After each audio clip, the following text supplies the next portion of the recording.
bringing to the presidency his prestige as commanding general of the victorious forces in Europe during World War II.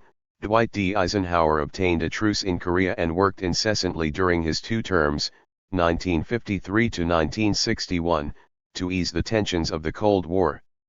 Bringing to the presidency his prestige as commanding general of the victorious forces in Europe during World War II, Dwight D. Eisenhower obtained a truce in Korea and worked incessantly during his two terms to ease the tensions of the Cold War.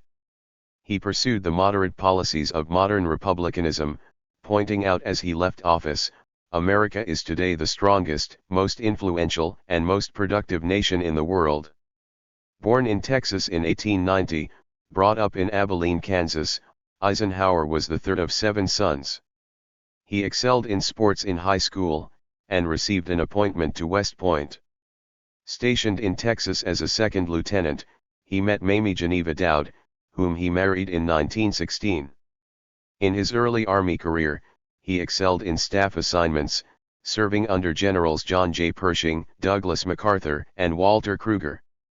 After Pearl Harbor, General George C. Marshall called him to Washington for a war plans assignment. He commanded the Allied forces landing in North Africa in November 1942. On D-Day, 1944, he was Supreme Commander of the troops invading France. After the war, he became president of Columbia University, then took leave to assume supreme command over the new NATO forces being assembled in 1951. Republican emissaries to his headquarters near Paris persuaded him to run for president in 1952. "I like Ike" was an irresistible slogan. Eisenhower won a sweeping victory. Negotiating from military strength, he tried to reduce the strains of the Cold War.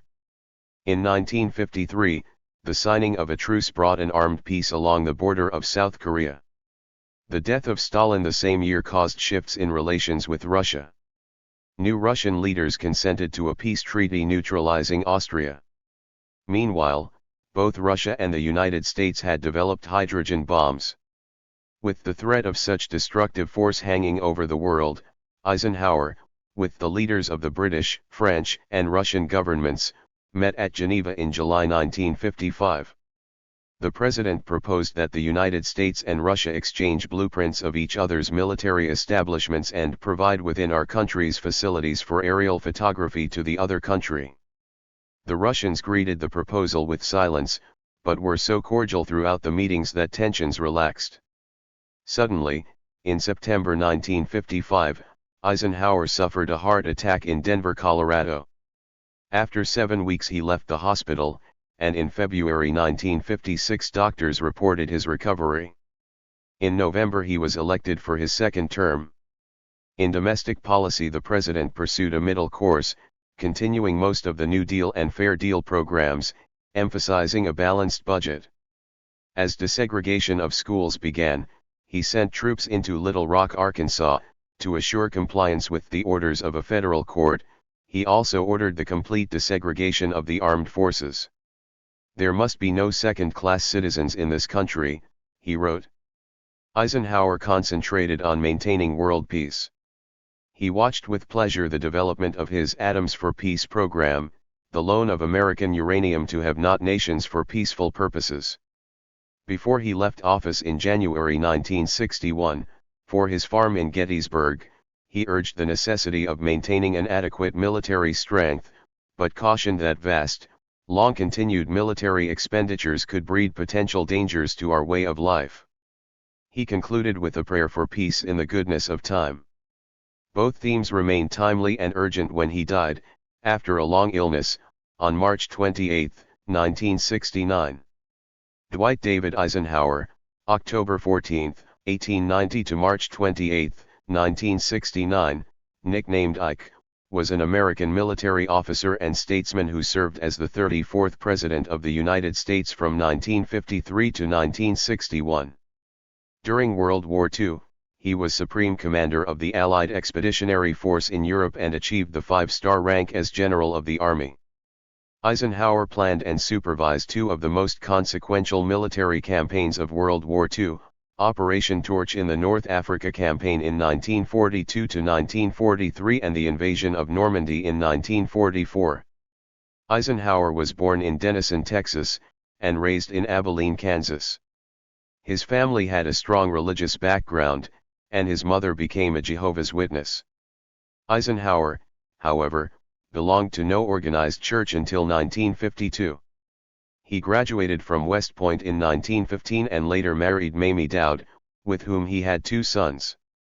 During World War I, he was denied a request to serve in Europe and instead commanded a unit that trained tank crews.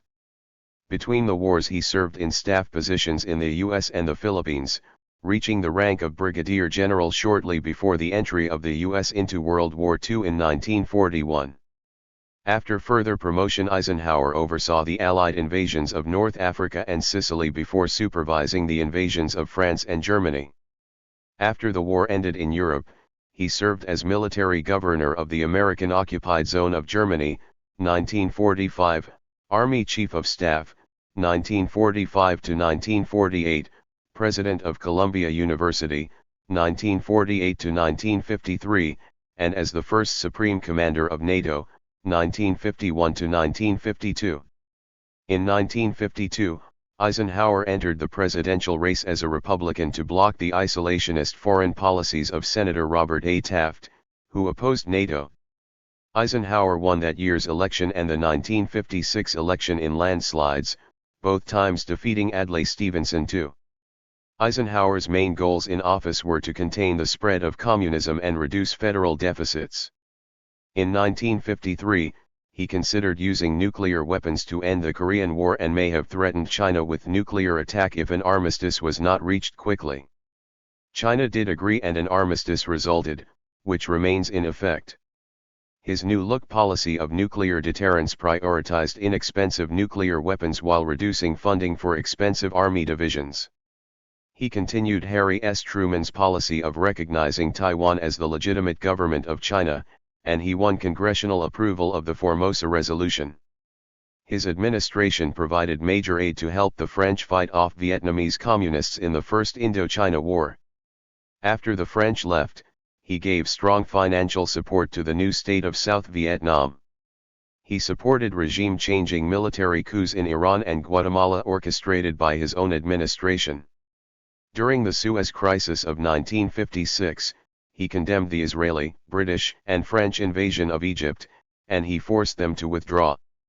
He also condemned the Soviet invasion during the Hungarian Revolution of 1956 but took no action. He deployed 15,000 soldiers during the 1958 Lebanon crisis. Near the end of his term, a summit meeting with the Soviet leader Nikita Khrushchev was cancelled when a U.S. spy plane was shot down over the Soviet Union. Eisenhower approved the Bay of Pigs invasion, which was left to John F. Kennedy to carry out. On the domestic front, Eisenhower governed as a moderate conservative who continued New Deal agencies and expanded Social Security. He covertly opposed Joseph McCarthy and contributed to the end of McCarthyism by openly invoking executive privilege. He signed the Civil Rights Act of 1957 and sent Army troops to enforce federal court orders which integrated schools in Little Rock, Arkansas. His administration undertook the development and construction of the interstate highway system, which remains the largest construction of roadways in American history. In 1957, following the Soviet launch of Sputnik, Eisenhower led the American response, which included the creation of NASA and the establishment of a stronger, science-based education via the National Defense Education Act. The Soviet Union began to reinforce their own space program, escalating the space race. His 2 terms saw unprecedented economic prosperity except for a minor recession in 1958.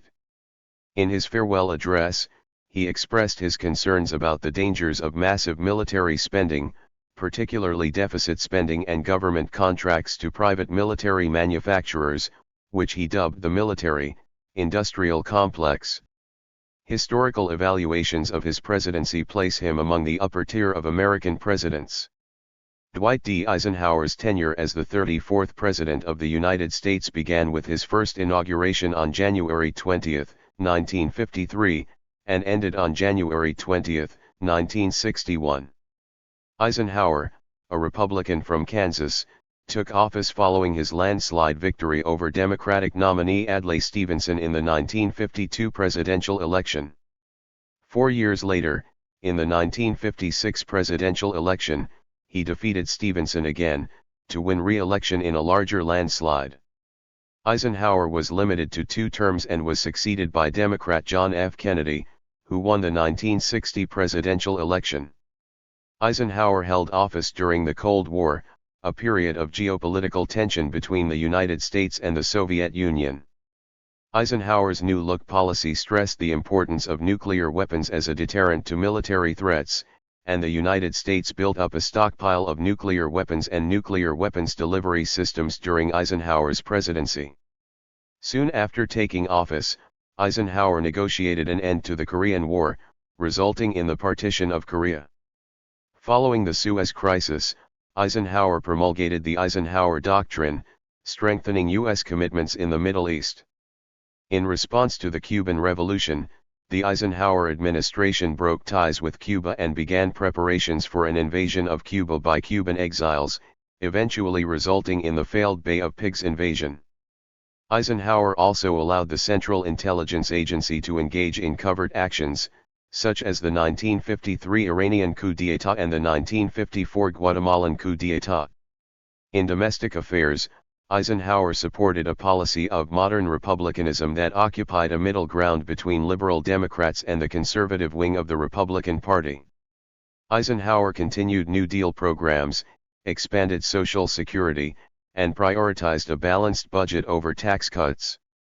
He played a major role in establishing the interstate highway system, a massive infrastructure project consisting of tens of thousands of miles of divided highways.